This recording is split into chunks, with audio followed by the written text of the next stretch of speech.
Assalamualaikum warahmatullahi wabarakatuh. Jadi kali ini aku bakalan ngebahas atau nge-review atau ceritain pengalaman aku pakai handphone iQOO Z9X ya. Punya aku ini tuh yang seri RAM 8GB internal 256GB.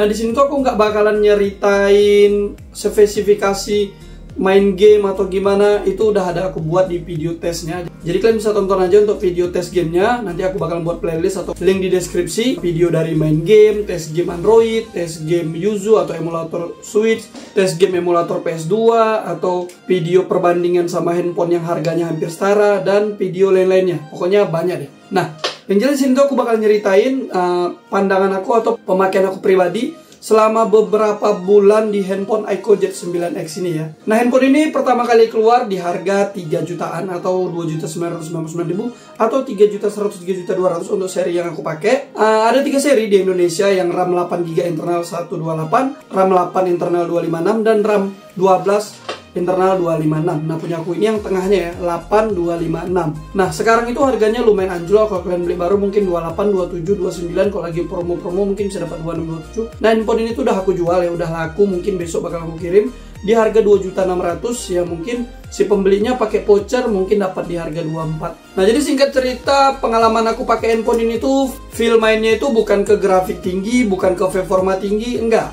Nah, kelebihannya tuh beda dari handphone lainnya. Yang pertama yaitu baterainya 6000 mAh. Kalau kalian bilang banyak sih handphone baterai 6000 mAh kayak Tecno Pop 6 yang terbaru atau GT Nubia Neo 2 5G yang pernah aku review. Nah, bedanya karena dia dibekalin sama Vantage OS ya, yang punya Vivo, iQOO itu jauh lebih stabil, jauh lebih hemat. Aneh banget. Aku udah pernah punya loh GT Nubia Neo 2 5G. Itu 6000 mAh juga masih boros. Ya mungkin karena iOS-nya kurang stabil dan juga chipsetnya yang panas banget. Nah, di situ kan chipsetnya pakai Snapdragon 6 Gen 1. Aku nggak tahu sih kalau ada handphone lain yang pakai chipset yang sama kecuali brand Vivo ya, Vivo V40 atau V30 ya. Yang ya Vivo sama iQOO ya sama aja gitu ya. Nah, maksudnya brand dari yang lain aku nggak tahu kalau misalnya ada pakai Snapdragon 6 Gen 1 apakah segacor di brand iQOO gini atau enggak gitu ya. Yang jelas yang buat aku salut, kemarin tuh aku pernah live pakai handphone ini malam-malam itu 1 jam lebih mungkin aku live ya, dengan settingan rata kanan di game Mobile Legends, yaitu frame rate 90 fps atau super, grafiknya ultra. Nah, sepanjang aku main itu mainnya lancar-lancar aja. Terus yang paling keren lagi, nggak panas.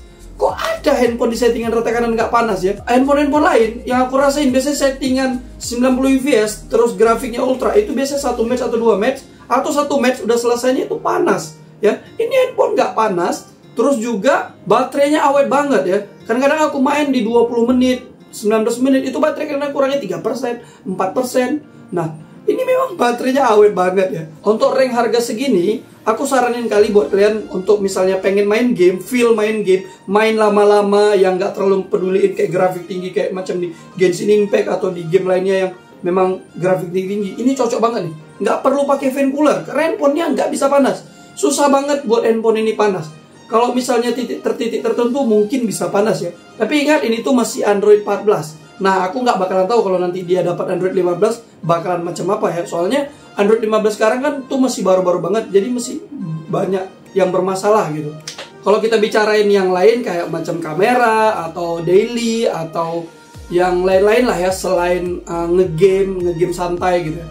Aku rasa banyak handphone lain yang harga segini yang jauh lebih worth it ya, kayak macam Infinix Note 40 atau Poco M6 Pro yang udah punya lensa ultra wide. Terus ya banyak deh handphone yang lain ya.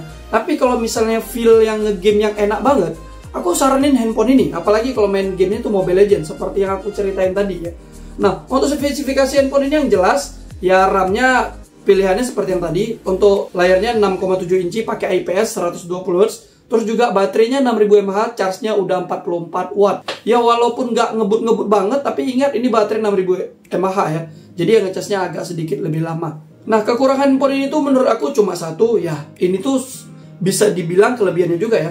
Layarnya masih IPS. Untuk di rank harga 3 juta atau 3 juta pas, itu banyak handphone lain yang udah menawarkan AMOLED ya, kayak macam Poco M6 Pro, Infinix Note 40 atau Infinix Note 40 Plus atau Pro atau Itel S25 Ultra, Infinix Hot 40 Pro Plus ya. yang harganya 2 juta atau 2 juta lebih sedikit itu udah bisa ngasih layar yang ngelengkung AMOLED fingerprint di layar. Nah, kelebihannya apa? IPS kelebihannya layarnya lebih murah, kalau misalnya rusak pun gantinya lebih murah.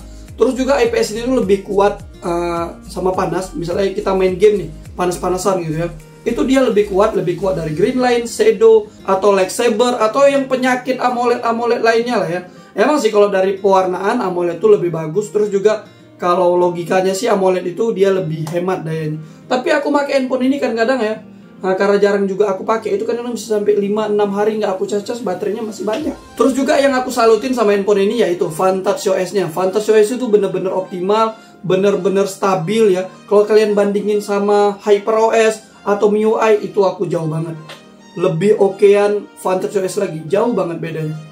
Ya, lebih stabil, lebih oke, lebih jarang ada ngebug. Bahkan ya di performa game juga dia lebih bisa menyesuaikan, lebih nggak panas. Terus game tetap stabil gitu ya. Nah, jadi selain yang pemakaian aku main game yang enak tadi, menurut aku yang lain-lainnya sama aja kayak handphone pada umumnya yang di harga segini ya. Jadi nggak banyak perbedaan, tapi emang feel-nya main gamenya itu enak banget. Nah, mungkin aja yang nonton video ini, aku yakin juga banyak yang udah make handphone ini. Nah, coba kalian ceritain kalian pakai handphone iQOO Z9X ini. Jangan lupa kalian kasih keterangan kalian pakai versi yang mana. Nah, coba kalian komen ya. Apakah ada kekurangan, kelebihan, dan pemakaian kalian seperti apa? Apakah seperti yang aku bilang tadi, nggak panas, terus baterainya juga awet banget? Nah, waktu main game Mobile Legends ya, aku nggak pernah sih main game-game lain yang non-stop banget, nggak pernah.